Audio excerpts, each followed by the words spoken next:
Bonjour ou bonsoir à tous selon le pays et l'heure à laquelle vous nous écoutez. Bienvenue dans l'autre football, le podcast du site Lucarne Opposé, l'émission radiophonique des Globetrotters du foot. Alors comme d'habitude, avant d'entamer les hostilités, je vous rappelle, chères auditrices et chers auditeurs, que l'autre football est désormais disponible sur iTunes, sur YouTube, sur Mixcloud et sur TuneIn, 4 plateformes, ça fait 4 ? Oui, ça fait 4. 4 plateformes donc de podcasts et de contenu radio sur lesquels vous pouvez écouter ce dernier podcast que vous écoutez actuellement, mais aussi, vous les télécharger, et aussi bien sûr les anciens qui sont disponibles. Vous êtes bien entendu invités à nous suivre sur Twitter et à nous y interpeller. On sera toujours ravis de répondre à vos questions et à vos suggestions.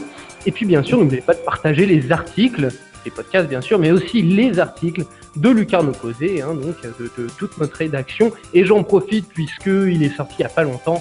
Je vous invite à courir acheter sur le site, encore une fois, Lucarne Opposé, notre premier magazine papier ou digital. Voilà, il y a de version papier, version digitale, des possibilités d'abonnement. Voilà, toutes les solutions sont expliquées sur notre site.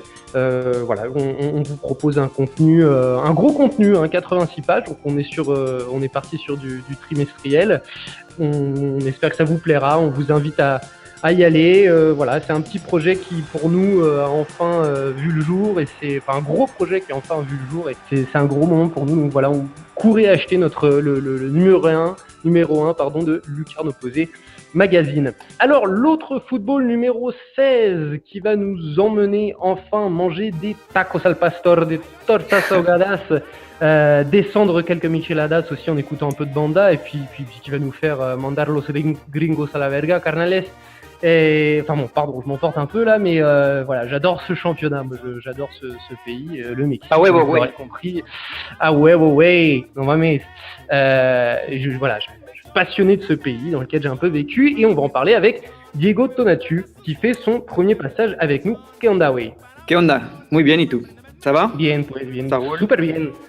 Pour moi, ça va très bien. Il pleut aujourd'hui, là, c'est les pluies tropicales. Dans le dernier podcast, je disais qu'il faisait une chaleur assourdissante. Là, en ce moment, c'est les grosses pluies, mais de la chaleur aussi, du côté du Brésil, donc pour ma part. Et enfin, on terminera avec la Liga Águila de Colombie de Pierre Gerbeau, qui ne quitte plus les podcasts, décidément. Tu es toujours avec nous, mon Pedro.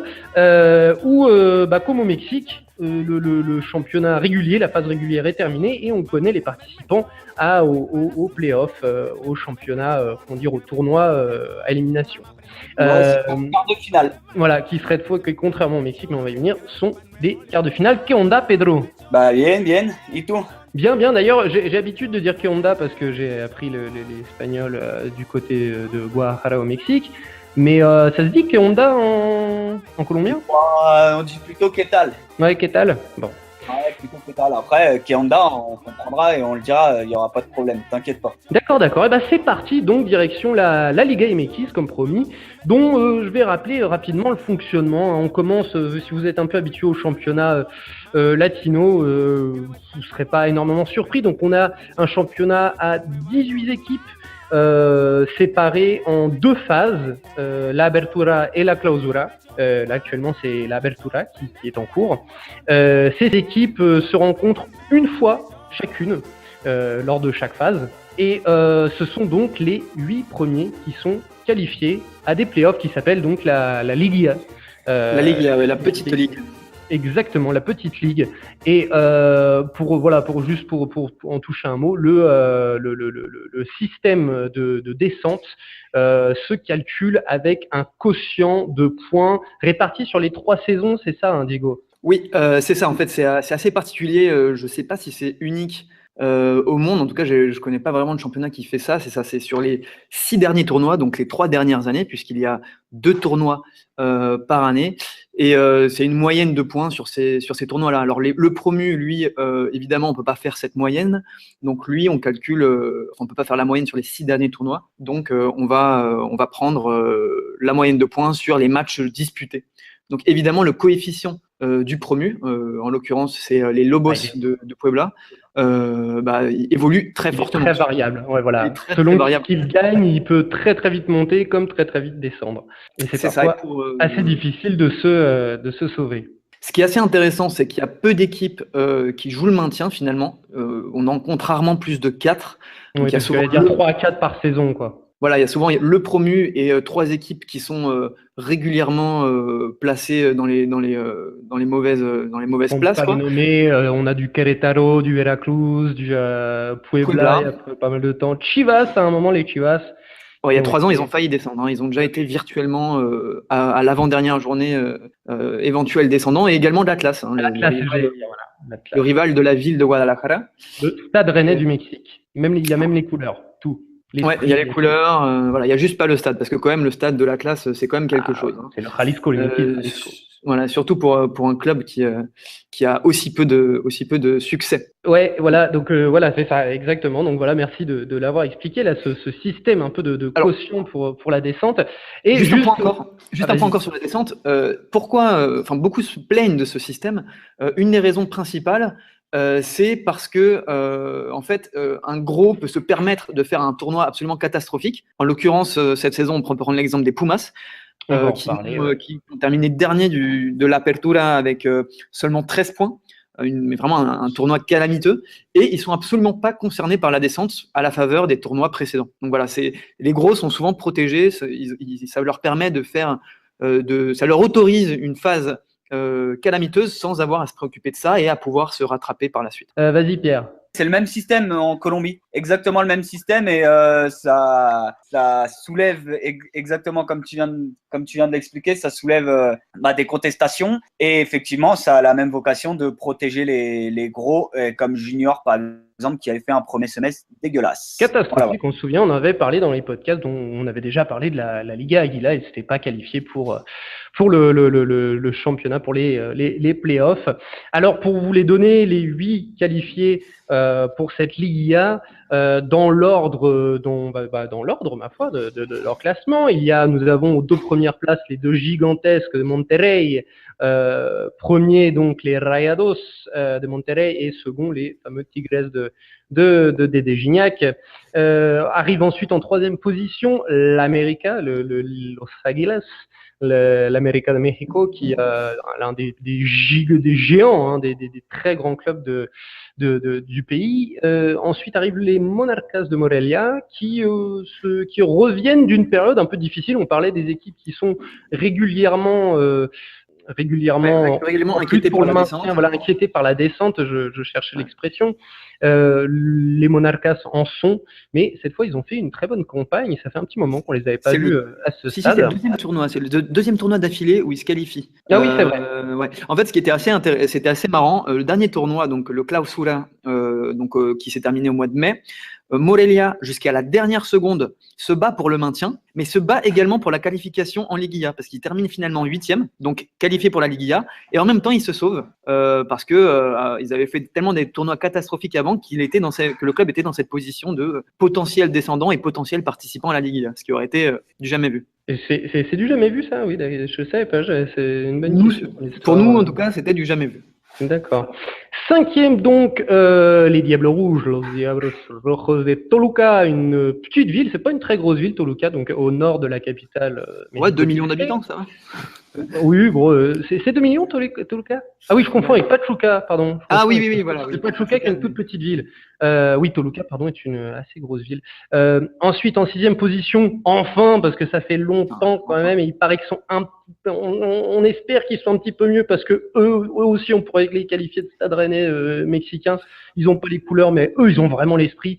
C'est les cimentiers du Cruz Azul, de la capitale des FA, qui sont les spécialistes pour Cruz Azulear. On en avait déjà parlé de ce verbe, c'est-à-dire rater un match à la toute dernière seconde. L'exemple le plus criant étant la finale de 2013 contre l'América, où ils avaient leur match en main jusqu'aux dernières secondes, qui a finalement tout capoté grâce à une égalisation du gardien de l'América, Moises Muñoz. Un article de génie a été écrit à ce sujet sur Lucarno Posé. Je ne dirai pas qui en est l'auteur. Bref, et en 7e position, nous avons Léon, le club de Léon, ma foi, de la ville de Léon. Ville du centre, pas gros club, mais un palmarès quand même. Exactement, qui avait très très bien marché dès qu'ils étaient revenus à la première division il y a quelques années. Ouais, Léon, où a joué le premier Français de l'histoire de la Liga MX, ça ne s'appelait pas comme ça à l'époque.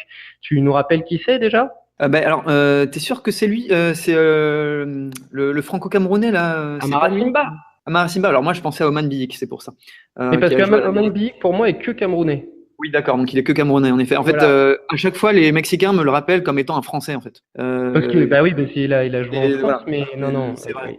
Oui, c'est vrai que c'est Simba. Comme Kalusha aussi, Ouais. qui est un autre joueur africain. Voilà, tu les as cités, on peut le dire rapidement. Oman Biyik et Kalusha, qui sont deux très grands joueurs camerounais. Kalusha est-il camerounais? C'est une bonne question. À avoir joué donc dans les années 90 à l'América de México et à avoir marqué le club. Et enfin, 8e qualifié, nous avons l'Atlas de Guadalajara, qu'on n'attendait pas forcément là au vu de leur début d'Apertura, mais qui ont fait un retour de folie. Et qui ont réussi à se qualifier sur le fil, même on peut le dire. Alors, je sais que toi, ça va te faire mal parce que il y en a un des deux qui est important pour toi, qui est plus qu'important pour toi, tu en es supporter. Mais avant de parler de la Liga, parlons des absents, deux gros notamment. Il y a bien sûr les Chivas de Mati Almeida, qui sont tenants du titre, qui avaient brillamment gagné la clausura. Je dis brillamment parce que le système de Liga après fait que ce n'est parfois pas la meilleure équipe qui gagne, ou parfois pas l'équipe qui joue le mieux. Mais voilà, c'est normal, hein, c'est surtout l'équipe qui aura su gérer le mieux sa forme sur le tournoi global et qui sera capable de tout donner sur la fin, quoi. Exactement. C'est ça qui est assez intéressant parce que finalement, c'est pas en gagnant 8-0 contre les derniers que tu vas réussir à décrocher le titre, quoi. Et il y a d'ailleurs, on peut en parler, cette malédiction. On parle souvent de la malédiction qui touche le super leader, le super leader de la phase régulière. Il me semble que le dernier super leader se fait généralement éliminer directement dès les huitièmes de finale. Ouais, alors dès les quarts. Ouais. Mais il me semble que le dernier super leader à avoir gagné, c'est l'América en 2014, si je me trompe pas. Et donc, ça arrive une fois sur. Et donc donc les Chivas qui ne sont pas parvenus à se qualifier tout en étant tenants du titre, et donc un autre qui n'est pas qualifié, donc ça arrive à fois, ce sont les légendaires Pumas de l'UNAM, l'historique université de Mexico DF, la capitale. Mais fait plutôt rare, si ce n'est jamais vécu, je sais pas, tu vas nous le dire, les Pumas sont terminés, comme tu l'as dit un peu avant, bon dernier de cette C'était déjà prévu, hein. C'était déjà produit, pardon. Déjà passé. Alors, qu'est-ce qui s'est passé pour ces deux-là, Diego? Bon, on va parler des Chivas parce que c'est à mon avis plus simple. Déjà, je pense que l'équipe était en sur-régime l'an dernier. Quand tu regardes l'équipe, c'est assez incroyable de se dire que cette équipe a réussi à tenir la cadence jusqu'à la fin. Les Chivas n'avaient pas terminé hyper bien placés au classement, hein. Ils avaient terminé, il me semble, 3 ou 4e. Loin derrière Monterrey et les Tigres. Et la victoire était vraiment éclatante, hein, tu l'as dit, c'était vraiment super ce qui s'était passé, notamment parce que les Chivas Guadalajara ont cette particularité de jouer avec uniquement des joueurs mexicains. Donc face aux Tigres de l'université de Monterrey, c'était un peu les gros titres disaient souvent cartera, donc portefeuille, contre cantera, centre de formation. Et c'était le centre de formation qui avait gagné sur le portefeuille. Parce que voilà, les Tigres, c'est le plus gros salaire Gignac, c'est Eduardo Vargas, c'est des internationaux argentins, à l'époque Guido Pizarro, qui a marqué hier soir avec Séville, et le gardien Nahuel Guzman. Donc, souvent, ce qui se passe avec le champion, c'est quand même un championnat où il y a très peu de trêve, hein. Ça se finit début juin, généralement la finale. Et le championnat commence fin juillet. Il y a un petit mois de trêve. Oui, et en fait, un tout petit mois de break. Et en plus, ce qui s'est passé, c'est que là, le Mexique devait jouer la Gold Cup qui s'est déroulée aux États-Unis. Donc, c'est tous les 2 ans. Et en fait, tous les 2 ans, le Mexique envoie une équipe alternative. Et il s'avère que dans l'équipe alternative, il y a énormément de joueurs des Chivas Guadalajara. Donc, les Chivas ont repris le championnat, vu que c'est super bien organisé à chaque fois. Les Chivas ont repris le championnat sans les internationaux qui étaient partis disputer la Gold Cup. Je pense à Pizarro, je pense à Alan Pulido, donc la plupart de l'attaque et la défense centrale notamment, avec Jair Pereira et Alanis, les deux centraux. Donc voilà, après c'est vraiment un tournoi qui a super mal débuté. Ils ont été longtemps lanterne rouge et c'est que sur la fin là qu'ils ont réussi à à remonter un petit peu pour finalement terminer 13e. Mais dès mi-septembre, on avait compris qu'ils n'en seraient pas. Pour parler des Pumas, c'est quand même un club qui est hyper mal géré. Alors, faut le rappeler, c'est le club de l'université autonome de Mexico. Donc, c'est un club qui n'est pas du tout géré comme la plupart des équipes, la plupart des clubs au pays. Je pense à Monterrey, au Tigres, à Santos même, ou à l'América. C'est géré un peu à l'ancienne, c'est un peu un football, le football Santos, à papa, quoi. Santos, je précise, pour ceux qui parfois écoutent nos propos sur nos contenus sur le football brésilien, il s'agit ici du Santos Laguna, le club del Torreón. Voilà, la ville de Torreón, qui est une ville industrielle, et voilà, dont le stade s'est longtemps appelé Stade Corona, comme la marque de bière. Donc voilà, le club des Pumas n'est absolument pas géré de la même manière, et ils ont un peu manqué ce virage, on va dire, parce qu'en ce moment au Mexique, il y a énormément d'argent, vraiment énormément d'argent. Ils arrivent à payer des joueurs à des sommes astronomiques et des salaires astronomiques. C'est aujourd'hui, je pense, le championnat le plus puissant du continent. Oui, sans aucun doute. Plus que le Brésil. Oui. Et l'Argentine qui a des gros problèmes de dette. Ouais, je pense que le Brésilien doit être juste derrière. Mais voilà, en tout cas, les Pumas n'ont absolument pas réussi à prendre ce virage-là. Il y a ce côté un peu très institutionnel aux Pumas. C'est un club qui aime bien rappeler son passé parce que c'est le club de l'université. Il y a la bibliothèque classée au patrimoine mondial. Voilà, tu vois, il y a tout ce côté intellectuel. C'est le club des intellectuels. Je rappelle juste que quand je dis l'historique université de Mexico, c'est que c'est juste la plus grosse université d'Amérique latine. Et malgré les facs privées qui fleurissent à Mexico et à Monterrey, restent extrêmement renommés pour une université publique. Mais c'est pas uniquement la ville des intellectuels. Hein. Parmi les supporters, on trouve également à Mexico, c'est pas aussi sectorisé que ça pourrait être dans d'autres. Oui, mais non, mais ça, je peux te dire, je le dis rapidement parce que il se trouve que les intellectuels mexicains aiment souvent les Pumas parce que c'est club d'université, comme tu l'as dit. Oui.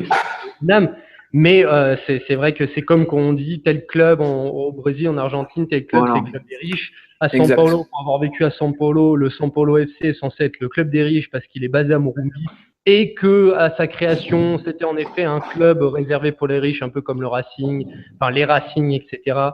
Moi je suis déjà allé au Morumbi. C'est pas que des gros riches qui sont dans les tribunes, loin de là. Bah c'est ça, c'est exactement ça. C'est vraiment assez éparse. Donc oui, il y a les intellectuels, mais voilà, ils vont pas se balader avec les livres sous le bras là, au stade, quoi. Et il y a même un groupe de supporters qui est assez chaud. Et il me semble pas que ça fasse partie de l'élite intellectuelle au stade olympique universitaire. Voilà. Donc pour toi, cette non-classification, elle est vraiment due à quoi? Moi, je te dis, je pense que les Pumas ont vraiment du mal. Donc récemment, ils ont disputé une finale en décembre 2015, mais c'était un peu un mirage. Les Pumas, ils disputent mais rarement la Liguilla en ce moment. Hein. C'est vraiment une sur les 5 ou 6 dernières. Ils n'arrivent pas à sortir des joueurs du centre de formation, alors que durant longtemps, c'était un club réputé pour sortir des jeunes. On pense notamment à Hugo Sanchez à la fin des années 80. Dernièrement, il y a eu Héctor Moreno ou Pablo Barrera, hein, dont Eric Abidal se souvient très bien en 2010. Donc déjà il y a ça et je dis vraiment c'est aussi un club qui est mal géré. Je pense que c'est pas le président qui s'appelle Rodrigo Ares de Parga, il est pas vraiment concentré sur la réussite de ce club. Il y avait un entraîneur qui était assez intéressant, c'était Francisco Palencia, la classe indienne. L'un des seuls joueurs et ouvertement et entraîneur maintenant du coup, mais voilà, un monument des Pumas qui a remporté d'ailleurs le championnat, le dernier championnat en date des Pumas en 2011 si je ne m'abuse. Il me semble pas qu'il était là à ce moment, il était plus là à ce moment-là, j'habitais au Mexique à cette époque-là et il me semble quasi persuadé qu'il était encore là. Mais je te crois et il me semble qu'il a aussi gagné le dernier de Cruz Azul avec Cruz Azul. C'est vous dire. Pour te dire, ça fait longtemps. Je pense que c'est un entraîneur qui avait des bonnes idées, mais il a vraiment une équipe. Mais le jeu des Pumas depuis un an, c'était balancer long ballon sur Nicolas Castillo, l'attaquant chilien, et voir ce qui se passait, quoi. C'était le mec représentait les 2 tiers des buts des Pumas. Et c'était ça la stratégie. Ils ont changé de coach, ça a été pire. En ce moment, c'est David Patigno qui est le coach. Voilà, moi, sachant que là, la Liguilla approchait, je me suis davantage consacré aux matchs des équipes qui pouvaient potentiellement se qualifier à la Liguilla que les matchs des Pumas, qui est en pleine remise en question idéologique. Je me souviens du Classico qu'on était allé couvrir sur le terrain avec Nicolas Cougo, le rédacteur en chef de Lucarne Opposée, et Pierre-Marie Gosselin, qui s'occupe de l'Afrique. Vous le savez si vous écoutez nos podcasts sur le continent africain. Nous étions allons donc couvrir le Classico l'an passé à l'Azteca, donc entre l'América et les Pumas. Et c'était donc Palencia à l'époque l'entraîneur. Il me semble pas que Nicolas Castillo y était déjà. Il est arrivé. Non, il est arrivé après. Ouais, c'est ça, il est arrivé après. Mais à ce moment-là, ça jouait quand même pas mal. Moi, c'est toujours plus impressionnant quand tu es au stade, alors quand tu es au bord du terrain, c'est encore plus fou, tu vois encore plus l'intensité, etc. Et j'avais trouvé ça déjà très technique. Hein. C'était quand même. Oui, non, mais rien n'est perdu pour Palencia, on va le revoir, ça c'est sûr. Quand tu arrives dans un environnement qui n'est pas forcément le bon, tu as forcément tu vas pas nécessairement réussir à chaque fois, ça reste un entraîneur jeune. Voilà, il est encore jeune, c'est vrai qu'il a moins de 40 ans, je crois. Peut-être un peu plus, il dispute quand même le mondial 98, il doit avoir 26 ans. Voilà, tu as parlé de ces deux. C'est des gros, et figure-toi, tu me fais une autre bouche parce que j'allais y venir en disant, voilà, on a cité un peu les deux monuments qui ne sont pas qualifiés, mais il y a d'autres équipes, notamment des équipes qu'on a l'habitude de voir en Liga ces derniers temps. Je sais pas si c'est de ceux-là dont tu allais parler. Moi, j'allais par exemple parler des Pachuca, des Futsos des Pachuca qui sont une très belle écurie. L'équipe actuellement, si ça peut vous parler, chers auditeurs et auditrices, il y a Keisuke Honda là-bas. Voilà, c'est un peu le nom connu, mais c'est surtout un super centre de formation. Exact. Là, on parlait du fait que le centre de formation des Pumas ne fonctionnait plus du tout. Au contraire, le centre de formation de Pachuca, qui est un club historique, c'est le club le plus ancien, c'est un des clubs avec le plus de trophées, mais c'est un club d'une petite ville de province à 2-3 heures de Mexico. Voilà, pour ceux qui connaissent la série Club de Cuervos de Netflix, le Pachuca est censé être le grand rival des Club de Cuervos. Et ce qui est drôle, c'est que personnellement, je sais pas si c'est tout à fait ça. Il me semble que je l'avais lu quand même que en fait le club des Cuervos, comment s'appelle la ville des Cuervos déjà? Nuevo Toledo, est largement inspiré du club de Pachuca. Petit club de petite ville, monté comme ça un peu familialement avec des grosses valeurs, normalement, à la base, quand on parle du papa, Salva Iglesias senior, même si on apprend des valeurs, bref. Pour ceux qui ont vu la saison 2, mais on va pas spoiler. Donc oui, pardon, Pachuca, je te laisse continuer, mais c'était pour le petit clin d'œil avec Netflix, pour ceux qui ont vu, Pachuca, on peut faire la corrélation, c'est ce genre d'équipe. Oui, on peut faire cette corrélation. Tu as parlé donc de Keisuke Honda, c'est vraiment dommage de résumer, on va dire, bon, c'est pas ce que tu as fait, mais de parler que de ce joueur, en sachant qu'il est même pas. Sur la fin, oui, il était titulaire, mais il a mis du temps à s'imposer. C'est surtout le centre de formation le plus important à l'heure actuelle. On pense notamment à Irving Lozano là, qui casse la baraque, qui est meilleur buteur du championnat hollandais, et dont le club formateur est Pachuca. Et il y a d'autres joueurs du championnat et de la sélection nationale qui sont issus de Pachuca. Donc grosse déception pour moi, Pachuca. Autre déception, Tijuana qui a recruté en Argentine cet été. Il y a Gustavo Bou qui était venu notamment pour du Racing, exact. Donc lui, il marche plutôt bien. Mais voilà, ça a été plutôt une déception. Ils ont terminé 11e. Donc voilà, à 5 points à peu près de la Liguilla, mais ça fait depuis un petit mois quand même qu'on sait que Tijuana va rien faire. Est-ce qu'ils n'ont pas un peu payé le départ, ou plutôt le retour de Miguel Herrera à l'América, qui donc entraînait Tijuana jusqu'alors et faisait des très bonnes choses avec Tijuana? Forcément, je veux dire, c'était Miguel Herrera donnait du caractère à ce club. Miguel Herrera, c'est l'ancien sélectionneur de la sélection, on le rappelle, en 2014, c'est un personnage qui clive énormément, mais quoi qu'on en dise, c'est quand même un coach qui fait bien jouer ses équipes et qui arrive à mettre de l'ordre partout où il passe. Si les Pumas, on parlait des Pumas tout à l'heure, si les Pumas ont besoin de quelqu'un, c'est de quelqu'un qui sache mettre de l'ordre un petit peu. C'est ce qu'avait fait Miguel Herrera à Tijuana. Voilà, ça n'a pas marché ensuite. Pour ceux qui ne visualisent pas Miguel Herrera, sachez que vous l'avez presque obligatoirement vu, un mème internet qui le concerne, un gif, je sais pas si on dit gif, je me souviens jamais, où en fait c'est sa célébration au moment d'ailleurs de la finale de 2013 dont on a parlé entre Cruz Azul et l'América, où il célèbre le but de Moy Muñoz d'une manière complètement hystérique, et le même le fait se transformer en Super Saiyan comme dans Dragon Ball Z. Exact. Un drôle d'entraîneur avec un très fort caractère, et puis pour le meilleur et pour le pire, hein, parce qu'il est très grossier, oui, très peu. Parfois, c'est vraiment le beauf, quoi. Mais voilà, faut avouer que le mec, dès qu'il passe quelque part, et là, on va en parler tout à l'heure dans les satisfactions, parce qu'on a parlé des poids lourds. L'América en fait partie, même si là, il s'essouffle un peu. Mais l'América a retrouvé une certaine stabilité grâce à lui. Tout à fait. El Naco Herrera, El Naco, pas Narco. Naco, les Naco, sans R, donc, qui sont des beaufs. Pedro, mon petit Pedro de Colombie, tu as une question pour Diego sur Tijuana. Tijuana, comme en coach, ils ont fait venir Coudet, l'Argentin qui était à Rosario Central. Rosario, ouais. Et pourquoi ça n'a pas marché pour lui? Pourquoi ça a merdé? Alors, je pourrais pas te dire exactement ce qui s'est passé, parce que j'ai pas vraiment les infos, et Tijuana, c'est quand même un club que je suis beaucoup moins que d'autres. Ça reste... C'est un grand pays, donc Tijuana, ça reste le nord. Il y a ce côté un peu, ils sont un peu dans leur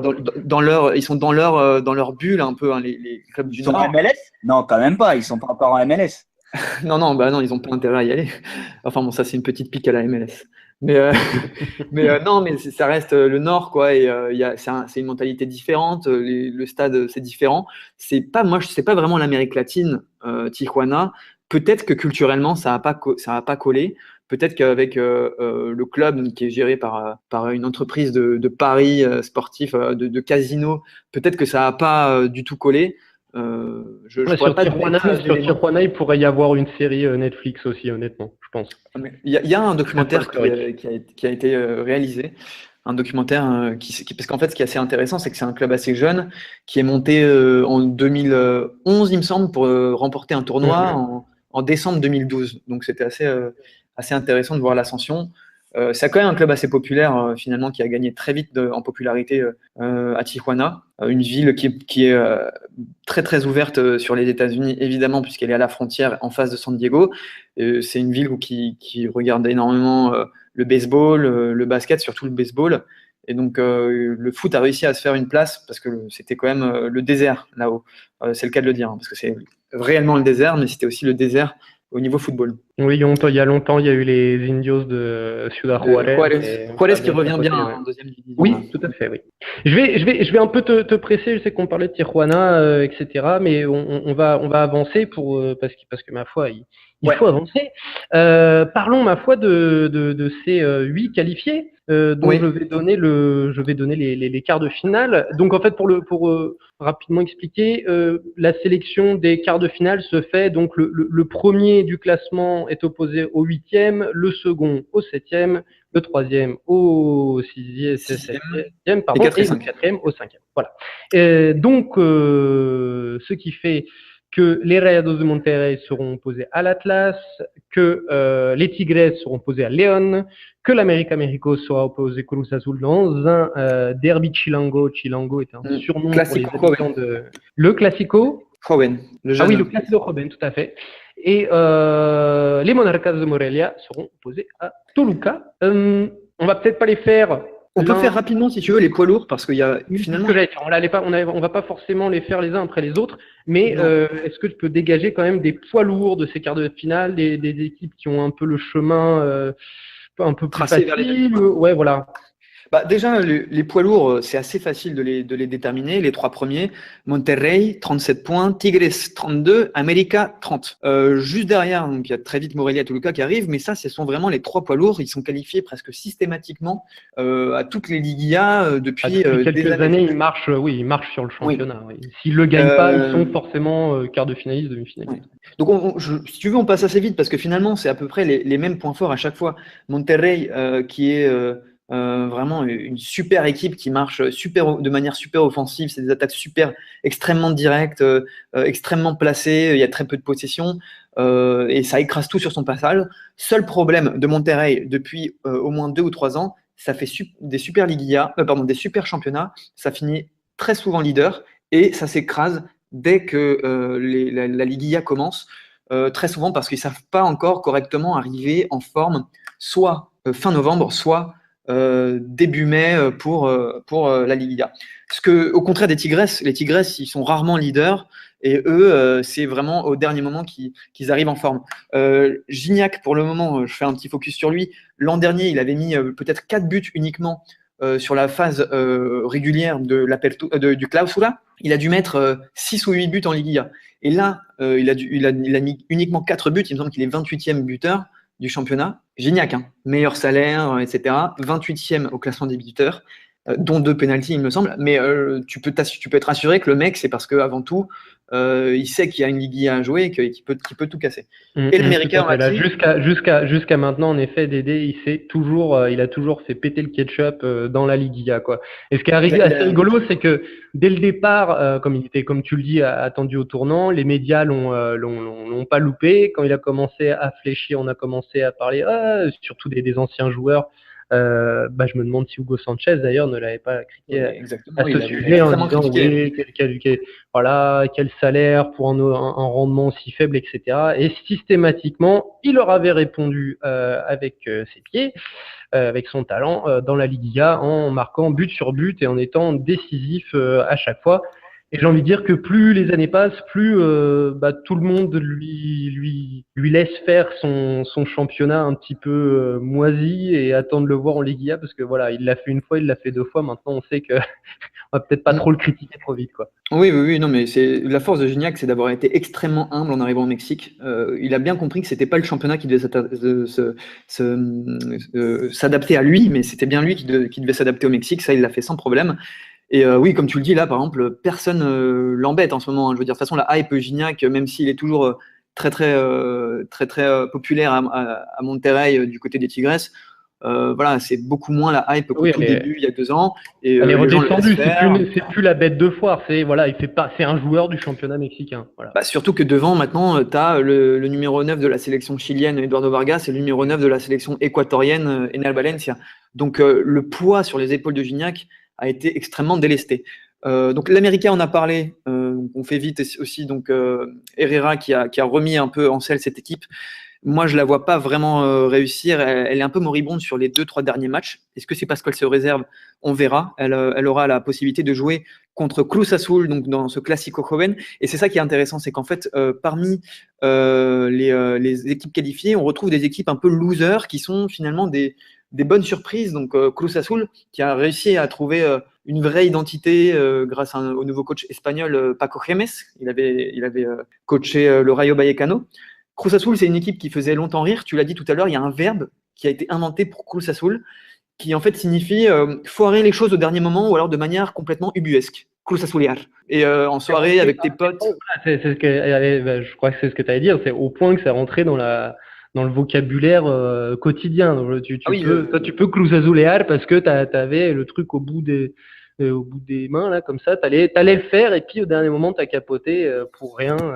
Tu peux Cruz Azulear un rendez-vous avec une copine, tu peux Cruz Azulear un examen, tu peux Cruz Azulear n'importe quelle tâche que tu es censé réaliser et qui ne se concrétise pas soit à la dernière minute, soit d'une manière complètement qui n'était pas prévue absolument, comme perdre un classico, tu l'as dit, à cause du gardien adverse, ou alors perdre un classico en ayant mené 3-0 à la mi-temps. Oui, tout à fait. Ce qui s'est passé l'an dernier. Et du coup, est-ce que elle va Cruz Azulear ou elle va pas Cruz Azulear?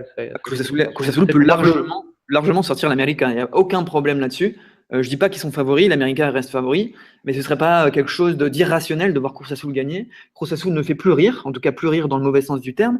Cruz Azul a une identité de jeu. Cruz Azul a une petite équipe là, de 4 Chiliens là, qui se baladent et qui sont presque tout le temps titulaires devant. Donc il y a surtout Felipe Mora qui est un attaquant assez complet devant.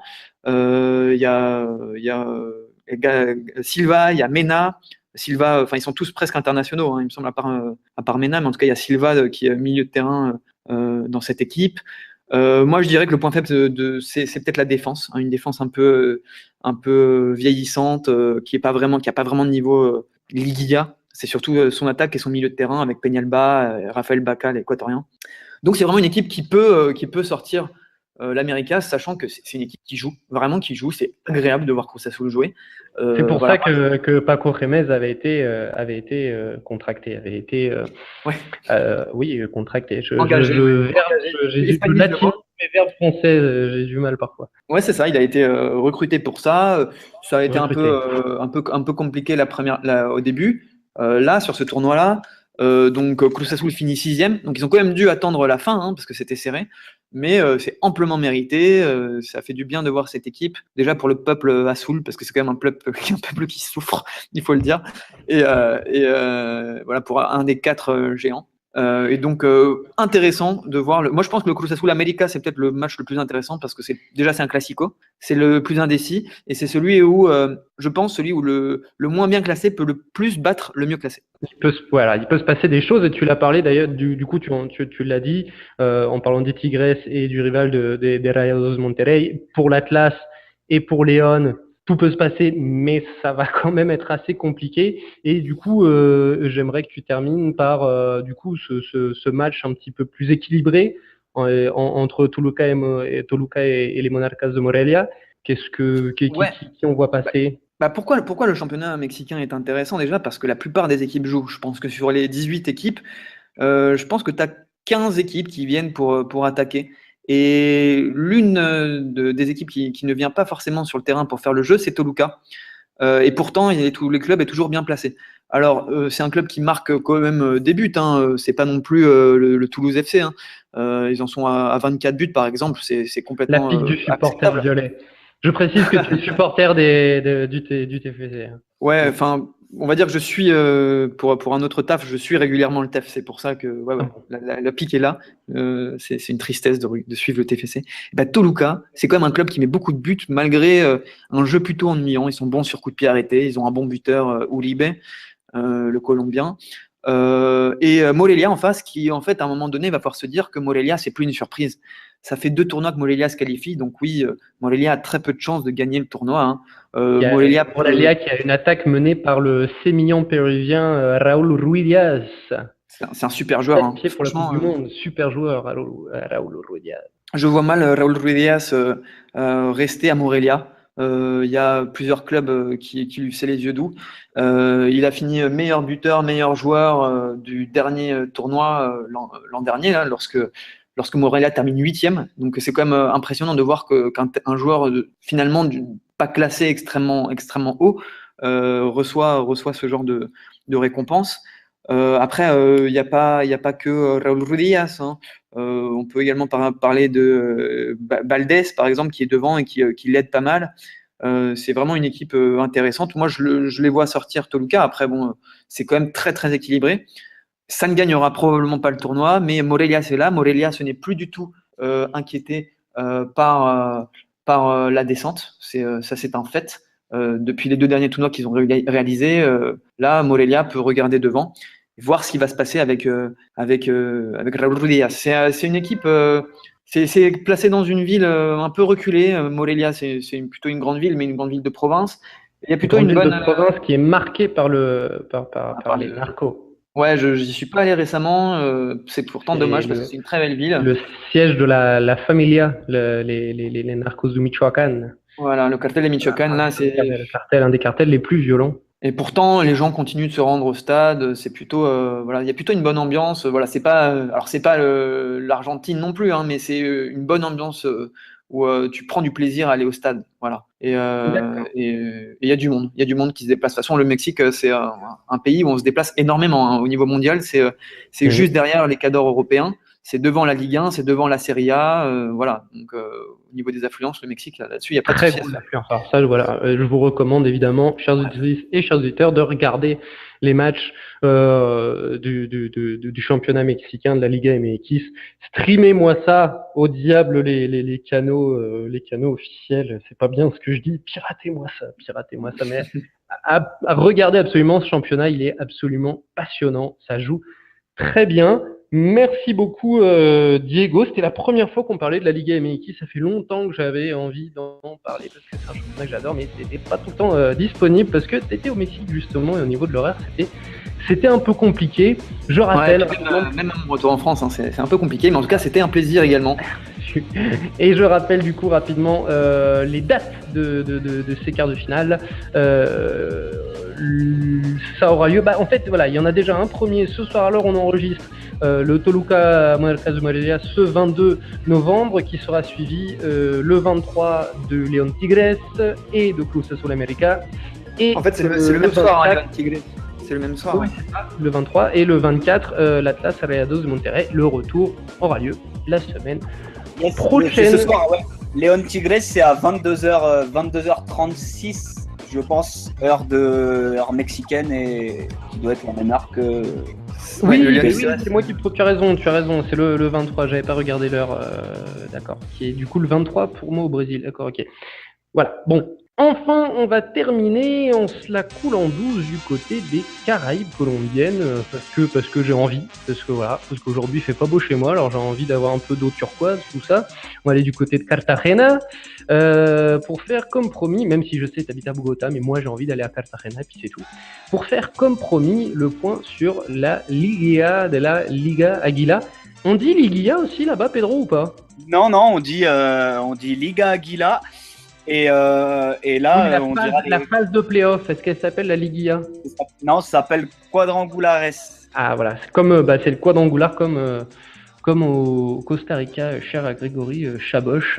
Alors je vais rappeler un petit peu les qualifiés à ces quarts de finale. Nous avons les Millonarios de Bogota, la Equidad qui est un petit peu la surprise, Santa Fe. Ouais, pas tant que ça, mais Santa Fe que voilà, qui n'est pas une surprise, c'est un gros club. Jaguares de Cordoba qui était une surprise, mais une surprise qui confirme, si je le comprends bien, par rapport aux antécédents. L'Atlético Nacional qu'on ne présente plus. Tolima qui est là régulièrement, qui se refait un petit peu, mais qui est là régulièrement. Les Juniors de Barranquilla qui est mené par un attaquant de talent qu'on ne présente plus non plus. C'est Carlos Bacca. Qui est revenu chez lui parce que c'est un gars. Carlos Bacca, il est pas revenu à Junior, c'est Théo Gutiérrez qui est. Oh pardon, excusez-moi, non, c'est Théo Gutiérrez, excusez-moi, Théo Gutiérrez, le caractériel attaquant ancien du River et du Sporting. Je les confonds toujours, autant pour moi. Je voulais dire Théo Gutiérrez, oui, qui est donc revenu à Junior de Barranquilla et c'est un enfant du pays, c'est ce que je voulais dire par contre. Voilà, oui, et que Bacca aussi. Et Bacca aussi, il est de Barranquilla? Ouais, Bacca est même. Alors, il est de. Pas Barranquilla même, mais il est d'une ville à côté qui s'appelle Puerto Colombia. D'accord. Barranquilla qui est aussi la ville de Shakira, mais ça c'est hors foot. Et donc Barranquilla qui sera opposé à l'América de Cali, qui était déjà là lors des derniers quadrangulars, qui est un club qui est passé par une décennie très très compliquée et qui se refait bien la cerise. Donc je répète, ces quarts de finale, Millonarios de Bogota contre la Equidad, Santa Fe contre Jaguares de Cordoba, Atlético Nacional de Medellín contre Tolima et Junior Barranquilla contre América de Cali. Pedro, est-ce qu'il y a, avant de vraiment parler des quarts de finale, quels sont les grands perdants de cette Clausura? Par exemple, je ne vois pas le DIM. Ouais, alors le DIM, effectivement, ils sont pas passés. Ils ont changé 3 fois d'entraîneur sur la phase retour, donc c'était compliqué. Non, le DIM ils se sont ratés sur ce semestre-là. Mais voilà, alors pour apporter une précision, si tu m'autorises, ici, ce qui était plus intéressant dans cette fin de saison de ce qui s'appelle TOS contra TOS, c'était ce qui se passait en bas plutôt que ce qui se passait en haut, parce qu'on savait que déjà les 4 têtes de série étaient qualifiées depuis bien longtemps. Alors Millonarios, ça a mis un peu plus de temps, mais bon, ça n'a pas vraiment tremblé. C'était ce qui se passait par en bas, et notamment, alors parmi les 8 quarts de finalistes que tu as cités, il y en avait 2 qui étaient concernés directement par le maintien, y compris lors de la dernière journée. C'était l'América et Jaguares. Puisque comme ce que disait Diego, En Mexique, en Colombie, c'est la même chose. C'est sur les 3 dernières saisons pour calculer le maintien avec un promedio. Et donc l'América en tant que promu, et même donc Jaguares qui a fait 2 saisons, je parle des années, on va prendre les années civiles, 2 années 2015-2016, vraiment très moyen. Donc voilà, Jaguares, ils ont fait quart de finale là au premier semestre de l'année, et là ils vont faire encore quart de finale, mais ils étaient concernés par la descente. Donc voilà, c'était vraiment ça ce qu'il fallait suivre dans la dernière journée, le maintien, avec notamment un gros match América-Bucaramanga entre les deux équipes qui étaient concernées, et c'était chaud. Bucaramanga qui s'est qualifié au dernier quadrangular, si je me souviens bien. Exactement, l'América fait demi-finale au premier semestre et ils perdent contre le Deportivo Cali, et donc voilà, c'est un peu scandaleux, hein. Je vous laisse vous faire une opinion par vous-même, mais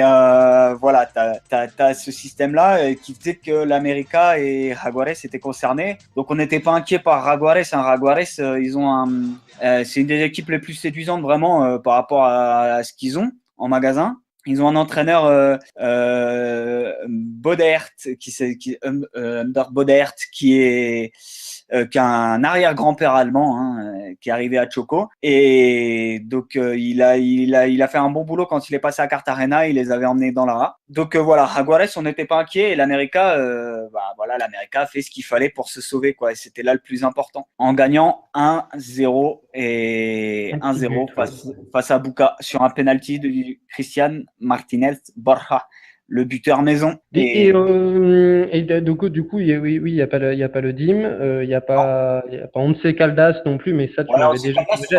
C'est pas un vrai gros. C'est un gros intermittent. Là, ils ont fait une année entière qui était assez dégueulasse, hein, vraiment assez dégueulasse. Et voilà, d'ailleurs, c'est marrant que tu parles de l'Once Caldas, puisque ils étaient concernés pour le maintien leur dernière journée, puisqu'ils recevaient Cortuluá, qui est l'équipe qui va descendre avec Tigres. Et donc dans un stade vide, Once Caldas a gagné 2-1 sur un but à la 95e minute qu'a envoyé Cortuluá dans la baie, comme on dit ici. Et voilà. D'ailleurs, petite question, toi Simon qui suis le brésilien, le championnat brésilien, beaucoup mieux que moi. J'ai été surpris de voir arriver Cortuluá à Cortuluá.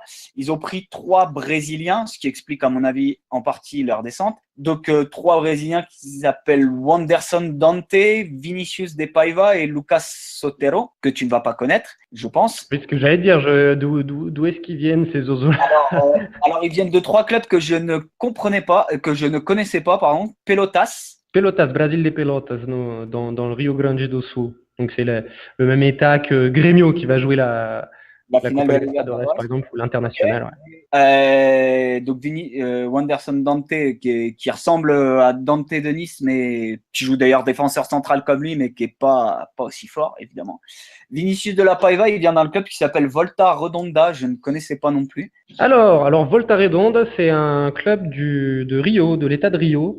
Alors si Brasil de Pelotas, c'est un club de deuxième division, pour le coup, deuxième division nationale. Pour le coup, Volta Redonda, là on est en troisième division, hein. Là tu commences à descendre un bon coup. Okay. Et Annapolis. Je vais choper le maillot dans pas longtemps d'ailleurs. Et Annapolis. Et alors oui, figure-toi que je regarde en même temps sur internet, en même temps que tu me les citais, et j'ai vu donc Annapolis. Alors là, pour le coup, Annapolis, c'est une équipe de l'état de Goiás qui joue en 4e division, que je ne connaissais absolument pas, Annapolis. Je peux te dire à propos de ce fameux Lucas Sotero qu'avant il a aussi joué à Sampaio Correa, qui est un club de San Luis, un club du Nord, l'état du Maranhão en série B. Il a joué dans l'équipe du Paraná Club. Voilà, c'est un joueur de seconde division. Et là, il arrive en troisième division.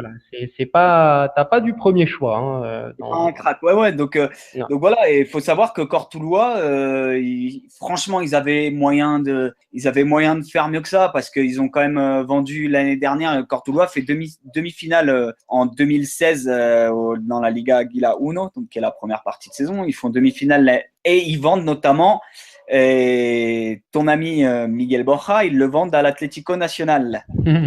Donc ils ont quand même empoché pas mal d'argent. Ils avaient aussi d'autres joueurs, hein. Pablo Mina qui est gardien à Cali, au Deportivo Cali. Ils ont revendu aussi Mayer Candelo là-bas. Enfin, il était en fin de contrat, je pense. Mais bref, ils ont quand même ils ont quand même eu des entrées d'argent assez conséquentes, en tout cas suffisantes pour prendre mieux que ces 3 joueurs-là.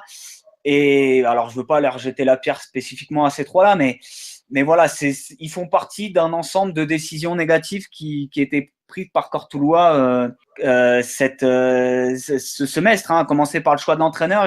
Ils ont pris Nestor Otero, qui est un entraîneur qui a fait un travail très bien avec l'Atlético Huila, qui est monté dans la première division, mais là voilà, après à Rio Negro, il a rien proposé. Là, Cortuluá, il a rien proposé non plus. Enfin, c'est pas illogique cette défense de cette descente de Cortuluá. Donc non, c'est un ensemble de choix douteux depuis la demi-finale de l'année dernière qui fait que ça marche pas et qui fait que ça arrive dans la baie. Dans la baie, dans la baie, je précise, dans la baie de série B, hein, pas dans la baie, pas comme la baie des cochons ou la baie d'Arcachon. Pas la Bahia. Alors que pas la Bahia, tout à fait. Alors qu'on peut entendre derrière toi qu'un toutou, un gentil toutou est rentré sur le terrain. On l'entend aboyer derrière toi. Mais au fond, on ne pourra pas y faire grand-chose. Et ce que j'allais dire, voilà, c'est une spécialité d'Amérique latine. Alors on va le prendre comme ça, hein, le fameux coup du chien qui rentre sur le terrain. Donc, ma foi, coucou à toi, petit toutou. Et du coup, passons à ces quarts de finale. Alors, si tu peux, j'ai surtout parlé de ce qui s'est passé hors terrain dans la semaine, parce qu'il s'est passé depuis samedi. Il s'est passé notamment un événement vraiment samedi et un autre qui commence à prendre de l'ampleur et alors explique-nous.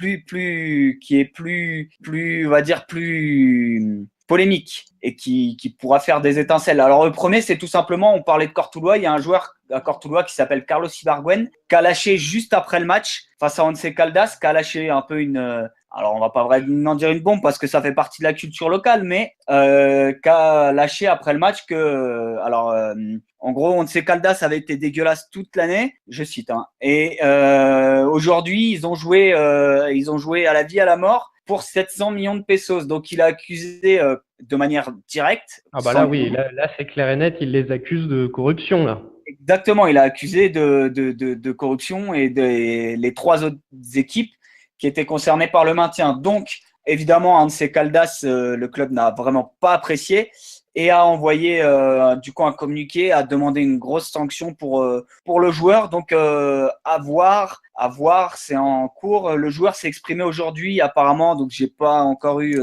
le temps. Il s'est exprimé là il y a quelques minutes sur cette histoire. Il a été obligé, hein, le club à mon avis l'a bien forcé. Donc voilà, c'est une affaire dont on a beaucoup parlé depuis samedi.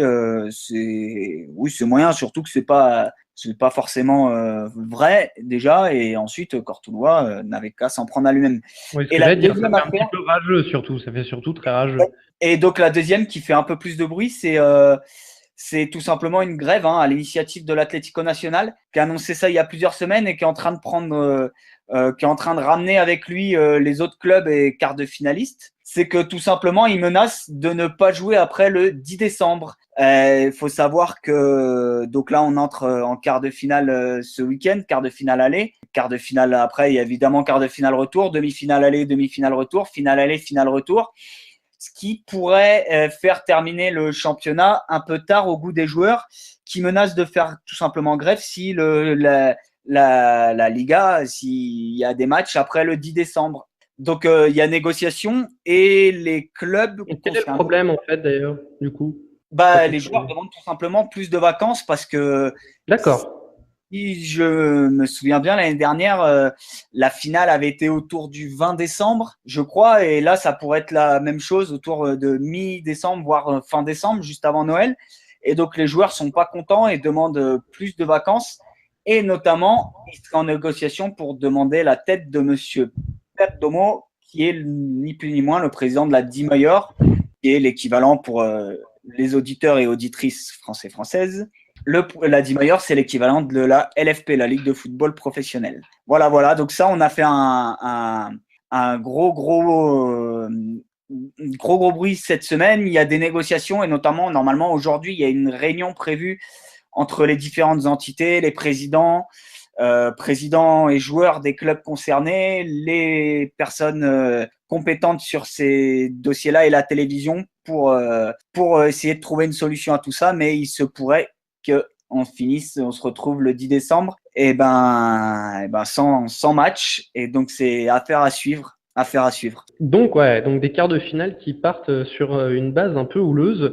Alors pour parler un petit peu plus sur le terrain de ces quarts de finale, quels sont les gros matchs à suivre? Quels sont les favoris un petit peu là qui est bien parti? Le favori, je vais te dire, pour moi, le favori, c'est Junior.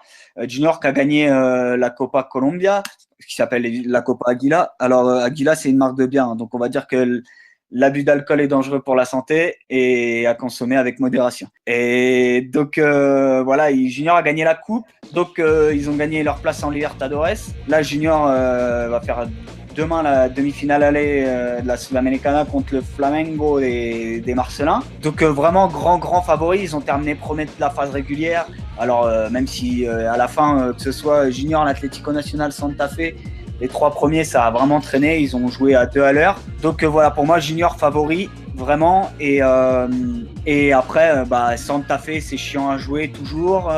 Et Nacional, ils sont évidemment favoris, mais ils sont pas terribles. Donc à voir comment ça se goupille. Mais vraiment, pour moi, Junior favori et gros match contre l'América en quart de finale. Ça va être vraiment un gros match, belle ambiance, 2 belles ambiances. Ça va envoyer. Donc on vous conseille, tout à fait, c'est celui que j'identifiais aussi, la preuve que je commence à bien me faire cette Liga Águila, ce gros match entre les Junior Barranquilla et l'América de Cali. Pour rappeler un petit peu les dates de ces quarts de finale, sont décalés donc, par rapport à la Liga MX. Les premiers quarts de finale auront lieu la semaine prochaine, c'est-à-dire ce week-end. Le week-end, c'est étalé sur 3 jours. Ouais, samedi 25, dimanche 26 et lundi 27. Et le retour aura lieu une semaine. Les dates. La semaine après, le vendredi après. C'est pas encore défini. Non, pas encore défini pour les retours, mais l'aller, c'est ça. Samedi, La Equidad de Millonarios. Dimanche, Atlético, Tolima, toujours très chiant à jouer Tolima. C'est pour ça que à Ibagué, ils sont vraiment durs à bouger. Ils sont invaincus, même à domicile, si je ne m'abuse. Donc, tu as Tolima, Atlético Nacional et Jaguares Santa Fe dimanche et lundi, América Junior. Super mon Pedro, c'est top et on va suivre donc cette Liga Águila et on se retrouvera dans quelques semaines pour faire un point sur la finale, de savoir qui ce sera hissé jusque-là. Eh bien, je te remercie mon Pedro. Merci à toi Simon. C'est toujours un plaisir. Je remercie aussi Diego dont c'était le premier passage. Il a dû donc partir pour cause informatique, si j'ai bien tout compris en cours de route. Son ordinateur l'a un petit peu lâché. Je vous remercie tous de nous avoir suivis. J'espère que ça vous a plu. Je rappelle, comme en début de podcast, que nous sommes présents sur iTunes, sur Mixcloud, sur YouTube, sur TuneIn également, que tous nos contenus, articles, en plus des podcasts, sont sur le site Lucarno Posé. On vous invite à nous suivre, à suivre nos comptes perso, et ainsi que le compte Lucarno Posé, bien entendu, sur Twitter et Facebook. Enfin, nos comptes perso sur Twitter, me suivez pas personnellement sur Facebook, ça n'a aucun intérêt. Mais sur Twitter, ma foi, oui. Alors, si je suis digne d'intérêt, on va le dire modestement. En tout cas, vous avez le droit de me suivre. Bon, voilà, si c'est tout. Pour tout savoir sur Palmeiras, faut te suivre, évidemment. Oui. C'est un peu plus éclectique ce que je poste, c'est vrai. Palmeiras, j'en poste un petit peu, etc. Vous pouvez poser des questions parce que c'est mon club, mais c'est vrai que et comme tu le dis, poser des questions. Voilà, n'hésitez pas à nous poser des questions sur Twitter, intervenir, nous faire des suggestions. On est toujours preneurs. Merci à tous de nous avoir suivis. Je vous souhaite une bonne journée ou une bonne soirée selon l'heure à laquelle vous nous écoutez et le lieu à laquelle vous nous écoutez. Voilà, vous connaissez à connaître la rengaine. Et je vous dis ciao à tous.